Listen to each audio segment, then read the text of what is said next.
अति पिछड़ा के अंदर अब एक नई जो सामने विचारधारा आया, आप देखेंगे कि आज मंच से कई लोगों ने मनु विधान के खिलाफ बात किया, पाखंडवाद के खिलाफ बात किया और अति पिछड़ा समुचित सम्मान चाहता है, शिक्षा पे बात करना चाहता है, केवल जाति पर बात नहीं करना चाहता, शिक्षा, रोजगार, मान सम्मान और हिस्सेदारी पर बात करना है। जनगणना का सवाल जो है बिहार ही नहीं बल्कि पूरे देश ने इस सवाल को उठाया है और उसमें अभी वर्तमान में तेजस्वी यादव जी जो महागठबंधन इंडिया गठबंधन के लोग हैं, राहुल जी और हम लोगों ने सब लोगों ने उसको उठाया। लोग हैं नीतीश कुमार जी हाईजैक हो चुके हैं। बिल्कुल, आज तो मंच से कहा ही गया कि वो हाईजैक हो गए हैं। और मोदी जी हैं जातिगत जनगणना एक और कर रहे हैं, एक और तेजस्वी जी अति पिछड़ा का सम्मेलन बुलाते हैं, तो अति पिछड़ा लोग का जातिगत जनगणना के मुद्दे पे जाएंगे कि या तेजस्वी यादव जो उनको सम्मान देंगे उस मुद्दा पे जाएंगे। अभी तो सत्ता में अति पिछड़ों को अब तक लुभाया गया, ललचाया गया, लेकिन कुछ दिया नहीं गया। चाहे वो बीजेपी के साथ रहे, जदयू के साथ रहे, उनका एक एक लोगों को कभी कभी प्रतिनिधित्व दिया, लेकिन समाज हित में भाजपा ने या जदयू ने उस तरह का कोई काम नहीं किया है।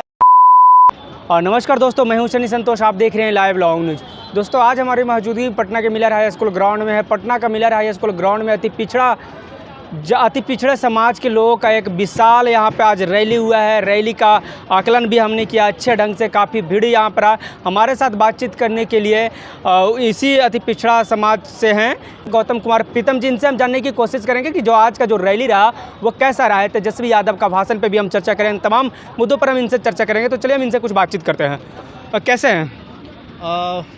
सबसे पहले तो आपके लॉन्ग लाइव जो चैनल है, यूट्यूब है, उसके माध्यम से सभी दर्शकों को बधाई देना चाहते हैं आज के दिन कि आज का जो अति पिछड़ा का ये सम्मेलन था, रैली था, काफ़ी सफल रहा और काफ़ी ऊर्जावान रहा। पूरा मिलर ग्राउंड आप लोग भर दिए। क्या तेजस्वी यादव को ये वाला जो अति पिछड़ा सम्मेलन यहाँ पे जितना भीड़ आया, इसी तरह से क्या भीड़ जो है वो वोट में तब्दील हो पाएगा या सिर्फ भीड़े रहेगा? बिल्कुल, भीड़ जो है ये भीड़ नहीं है, बल्कि अति पिछड़ों के अंदर जो एक जो उसको कसक कहते हैं, जो टीस है, वो टीस इस मामले में है कि अति पिछड़ों को अब तक लुभाया गया, ललचाया गया, लेकिन कुछ दिया नहीं गया। चाहे वो बीजेपी के साथ रहे, जदयू के साथ रहे, उनका एक एक लोगों को कभी कभी प्रतिनिधित्व दिया, लेकिन समाज हित में भाजपा ने या जदयू ने उस तरह का कोई काम नहीं किया है। तो अति पिछड़ा कुछ लोग जो वहाँ चले गए थे, अब उनमें से मोह भंग हुआ है। और ख़ास करके बिहार के अंदर जो अति पिछड़ा में जो धानुक जाति है और उस तरह की जो चंद्रवंशी है, ये सब लोग जो है वो खास करके काफ़ी खपा है और बाहर निकले हैं। और ये अभी जो आप रैली देख रहे हैं, इस रैली में कोई जातीय रैली नहीं था, एक वर्गीय रैली था। हाँ, वर्ग का था, इसलिए कोई जाति का मसला नहीं है। पूरा मंच में भी आपने देखा कि सभी जातियों का, अति पिछड़ा में जो लोग थे सबका प्रतिनिधित्व था और सबको बोलने का, सम्मान का सब यहाँ दिया गया। तो ये बड़ी बात आज हुई है। तो पूरे देश में मोदी जी हैं जातिगत जनगणना एक और कर रहे हैं, एक और तेजस्वी जी अति पिछड़ा का सम्मेलन बुलाते हैं, तो अति पिछड़ा लोग का जातिगत जनगणना के मुद्दे पे जाएंगे कि या तेजस्वी यादव जो उनको सम्मान देंगे उस मुद्दा पे जाएंगे। अभी तो सत्ता में है भी नहीं, कैसे क्या होगा? देखिए, मोदी जो है उनके भाषण को अब लोगों ने ज़रा हल्के में ले लिया, वो गंभीरता से नहीं लेते हैं, क्योंकि वो हमेशा बोलते हैं, करते नहीं हैं। ये बिहार के नौजवानों को भी मालूम है और देश के नौजवानों को भी मालूम है कि बेरोजगारी के सवाल पर उन्होंने ठगा, नोटबंदी के नाम पे ठगा, आतंकवाद खत्म करेंगे उसके नाम पे ठगने का काम किया। तो मोदी जी जो है अति पिछड़ा के लिए एक रोहिणी कमीशन उन्होंने बनाया था और उस अति पिछड़ा रोहिणी कमीशन का क्या हुआ, रिपोर्ट आया नहीं आया, अति पिछड़ा के किसी लोगों को कुछ नहीं पता है। तो ये जो जाति जनगणना का सवाल जो है बिहार ही नहीं बल्कि पूरे देश ने इस सवाल को उठाया है और उसमें अभी वर्तमान में तेजस्वी यादव जी जो महागठबंधन इंडिया गठबंधन के लोग हैं, राहुल जी और हम लोगों ने सब लोगों ने उसको उठाया था। तेजस्वी यादव जी पे विश्वास है? तेजस्वी जी पर पूरा बिहार के नौजवानों को ही नहीं बल्कि बिहार से बाहर के लोग भी जो आकर के नौकरी लिए, अब उनको भी तेजस्वी पे भरोसा हो गया। और तेजस्वी भरोसा का कारण है कि 17 महीने में वो दिन रात जो है उन्होंने काम किया और बिहार को आगे बढ़ाने का काम किया। अति पिछड़ों को, अकलियतों को, अल्पसंख्यकों को, जो दलित समुदाय है, सबके लिए उन्होंने काम किया। अति पिछड़ा समाज क्या चाहता है, चाहे बीजेपी हो, चाहे जदयू हो, चाहे आरजेडी हो, चाहे कोई भी पार्टी हो, अति पिछड़ा समाज क्या चाहता है पूर्ण रूप से?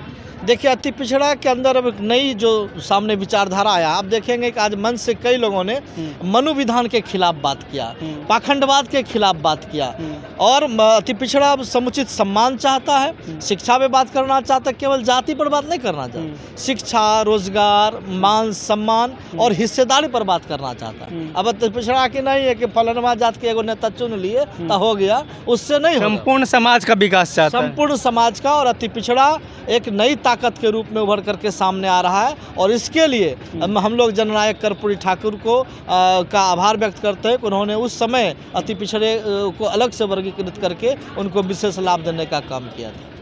और मेरा ये सवाल रहेगा कि जितने भी अति पिछड़ा समाज के जो लोग हैं, ऐसा कहा जाता है कि वो नीतीश कुमार जी का कोर वोटर है, नीतीश कुमार जी को ज़्यादातर पसंद करते हैं, तो वो तेजस्वी यादव जी के साथ कैसे जुड़ेंगे?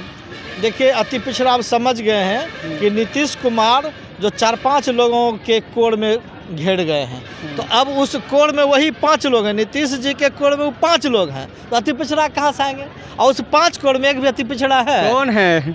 आप सब लोग जानते हैं, नाम लेने की कोई जरूरत नहीं, क्योंकि हम विशेष फुटेज उनको नहीं देना चाहते, लेकिन वो सारे के सारे सवर्ण मानसिकता के लोग हैं। नीतीश कुमार जी हाईजैक हो चुके हैं। बिल्कुल, आज तो मंच से कहा ही गया कि वो हाईजैक हो गए हैं, और हम लोग सम्मान करते हैं, चूंकि पिछड़ा का बेटा है, हम लोगों के समाज का ही है, उनका मान सम्मान करते हैं। लेकिन आप देखेंगे कि जिस तरह से नीतीश जी कुछ कहना चाहते तो हाथ पकड़ लेता है, कुछ करना चाहते तो उधर से खींच लेता है, तो 5 लोगों के बीच में वो गिर गए हैं।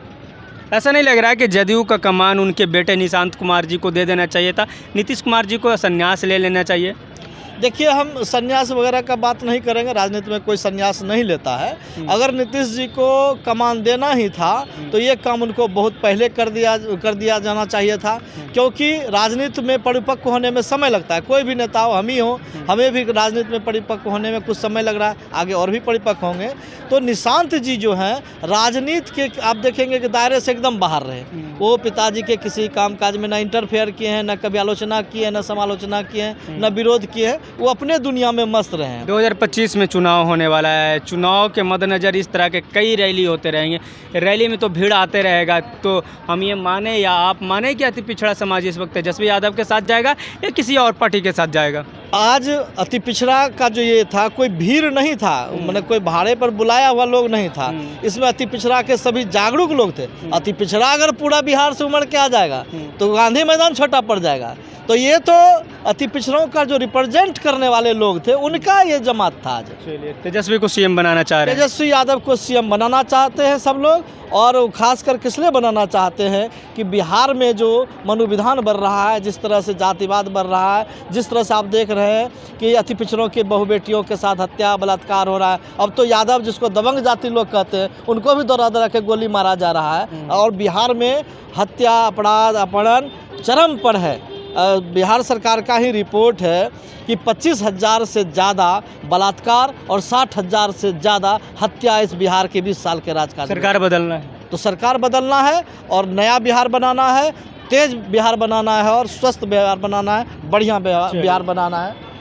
दोस्तों, इनका कहना है कि जो अति पिछड़ा समाज के लोग हैं वो भीड़ के रूप में नहीं, बल्कि इस वक्त तेजस्वी यादव को वोट के रूप में मिलेगा और तेजस्वी यादव मुख्यमंत्री बनेंगे। तमाम मुद्दों पर आपकी क्या राय है, कमेंट बॉक्स में अपनी जवाब जरूर दीजिएगा। आप देख रहे थे लाइव लॉन्ग न्यूज़, मैं हूं सनी संतोष। जय हिंद, जय बिहार।